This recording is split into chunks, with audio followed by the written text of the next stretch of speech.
There's a big difference between being busy and being productive. So here are 10 productivity hacks that I use in my business every single day that trick your brain into getting more done. Let's go. All right, hang with me all the way up until the end of this video because the last two productivity hacks that I'm going to share with you here are arguably the most important. There is lots of science to support them, and unfortunately, they're often the most overlooked. Now, starting at number 1, stop multitasking. I get that as high-performance individuals and entrepreneurs, we tend to have a lot on our plate and we feel the need to get a lot of things done. However, there is a multitude of studies on this topic that show that while some people, yes, may be a little bit better at multitasking than others, those same people still do not create the same quality of output as they do when they focus. So I don't know about you, but I would rather be good at the thing that's going to get me a good result than to be less bad at something that's going to get me only a fair or mediocre result. All right, number 2 is do not disturb mode. In a world that is full of distractions, focus is a superpower, and if you can do it, you will probably stand head and shoulders above the majority of your competition. That's why all of my devices utilize do not disturb mode. No apps are allowed to send me notifications, I hear no rings, and I hear no dings from any of my devices throughout the day. If you're an entrepreneur, you're probably familiar with flow state. It's that place that you get into where all of the background noise seems to fall away, everything starts clicking, you're firing on all cylinders, and you have high quality output. Now, studies show that it takes about 20 to 30 minutes to get into flow state, but literally only a split second to break it. So why allow some notification or some ding randomly from a device take your attention away for even a moment when we know that it takes about 20 to 30 minutes to get into flow state but only a second to break it? Why risk it? All right, moment of honesty here. How often throughout the day do you find yourself picking up your mobile device intending to get some work done, and yet somehow you've navigated over to social media, started checking notifications, and before you know it, 10 minutes or more has gone by? That is ultimately a waste of time. These platforms thrive off of the time that we spend on their platform, and unfortunately they use our human psychology against us almost as a weapon. And that's why tip number 3 is to delete social media apps off of at least your primary mobile device. And if that's not an option for whatever reason, then consider using something like Apple's Screen Time. And I'm sure Android has their own version of it. Screen Time at least allows you to set limits around how long you're going to allow yourself to be on social media. The thing that I don't like about Screen Time is it makes it very easy to override that function and stay on social media. So I did this for the first time, deleting the social apps during the pandemic because I got tired of all the toxicity on the platform. And I'll admit that at first I was a little bit worried about that, but immediately I started to see my productivity begin to climb throughout the day. And it was easy in the evenings to grab an iPad, jump on social, catch up with friends or post some photos on there if I wanted to. But I no longer had these apps stealing 5 minutes, 10 minutes, or 15 minutes or more at a time throughout my day when it was most important to stay highly focused and productive. All right, number 4 is to take back control of your mind by controlling your inbox. I use a simple little app known as SaneBox that costs just a few dollars a year to use, and it's simple and easy to set up. It instantly begins filtering out all of your emails, and that's why I only get about 3 to 5 emails per day on average. Now, typically when I bring this up, people tend to say, well, what if I missed an important email or an important message? Well, here's what I found, is that if it's really, really important, it always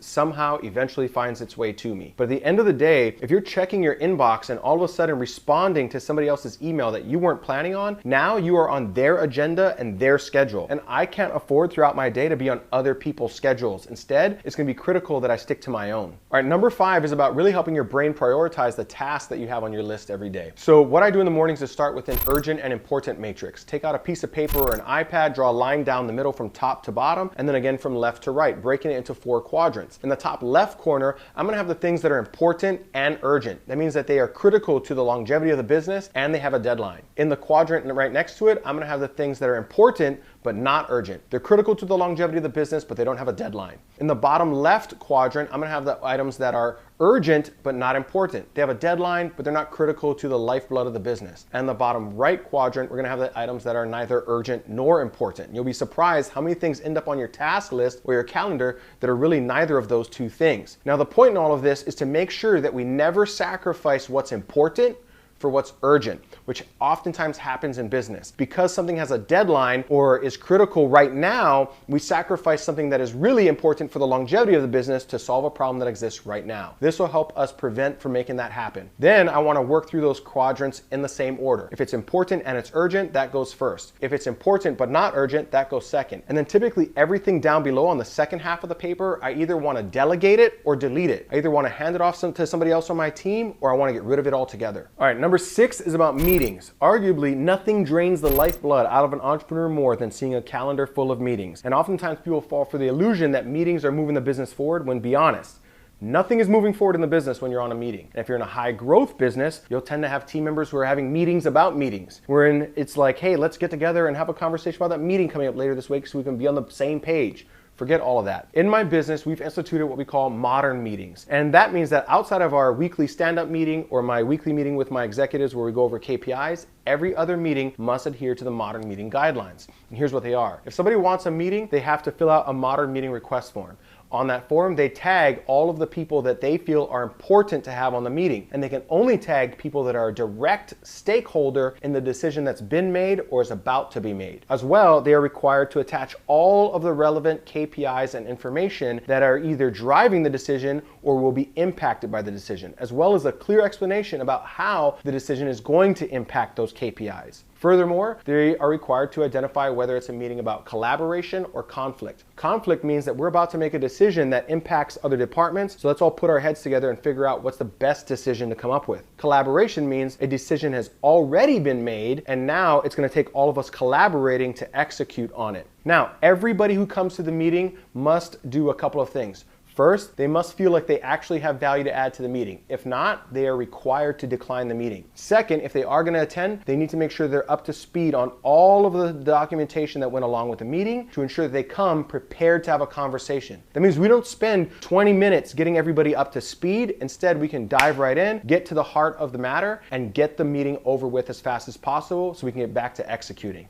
All right, if we're gonna protect our brains from being bogged down by things like meetings or minor disturbances, then it's gonna be important to add this tool to the arsenal, and that is asynchronous communication. Now, we're probably all familiar with synchronized communication. It's when we pick up a phone or jump on a meeting and 2 or more people are having a conversation in real time. But consider this, if you're having a 15-minute conversation with somebody else on your team, that's really 30 minutes of productivity that was lost for the day. And think about how many times that can happen amongst all of your team members throughout a single workday. And that's why we like to look for asynchronous, in other words, unsynchronized opportunities for communication. It means if we're simply updating somebody on the progress of a project or asking a question wherein we can wait potentially later for the answer, we might do something like shoot a voice message over via Slack. Or if it requires more detail, maybe we even shoot a Loom video going over a few things and send that over to them and wait for their reply later. This means that we can still move things over on our end, but we also get the opportunity to be respectful of the productivity of our other team members so that they can stay focused on their work and respond when they have time.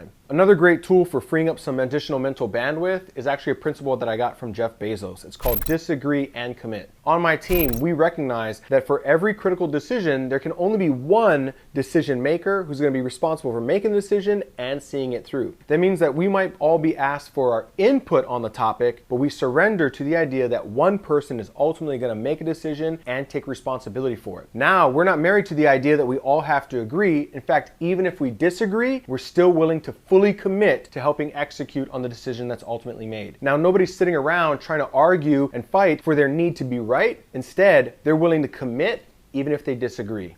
All right, this next one is one that I admittedly learned a little late, and yet since adopting this, I'm really not sure I could live without it because it's that good at helping to wire the brain for high productivity throughout the day, and that is working out. So if you can squeeze in a workout and get the blood pumping before you get wrapped up with all of your tasks throughout the day, not only are you gonna feel better physically, but you also get the added benefit of brain-derived neurofactor, which is chemicals that are released that help with things like mental stamina, mental clarity, better decision-making, and so on and so forth. The earlier that you do this, the more that you're going to be able to reap the benefits throughout the day. And I've noticed a considerable difference in the days that I work out versus the days that I don't in terms of productivity. All right, this last one is gonna be easily the most important, and I found that if I get this one wrong, none of these other things are gonna matter as much, and that is getting a good night's rest. As an entrepreneur, I used to wear my work ethic like a badge of honor, and I used to tell myself that I didn't need more than 5 or 6 hours of sleep a night. Then one day, a friend of mine recommended this device to me. It's an Oura Ring, and what it does is you wear it at night, it measures your sleep throughout the evening, and in the morning, it spits out a score based on how well rested you are. Right away, I start to see a correlation between having a higher sleep score and being more productive during the following day. I also got to realize some of the bad habits that I had created that were stealing a good night's rest from me. Things like eating too close to bedtime or having a nightcap. I was definitely one of those that thought that having a glass of wine or bourbon in the evening was something that helped me rest better. But instead, it causes my body to metabolize throughout the night, so I wake up mentally prepared, but not as physically prepared. This little thing here has definitely changed my life. And whether you want to believe it or not, your overall mental acuity is going to be directly related to how well rested you are the night before. So listen, I hope you got value out of this video, my friend. My name is Kanae, by the way. I'm an entrepreneur that started out while working in a coffee shop for minimum wage, and I've gone on now to build multiple 7- and 8-figure businesses. And I share some of the best stuff here on my channel in hopes that it helps you create more success in your life and business as well. So if you're somebody who is serious and ambitious, then make sure that you watch the next video that I'm about to recommend so you can continue to turbocharge every day that you show up in your life and your business. And of course, subscribe, hit that little bell notification so you get notified every week when I drop more content like this. Go ahead and watch that next video, and I'll see you there.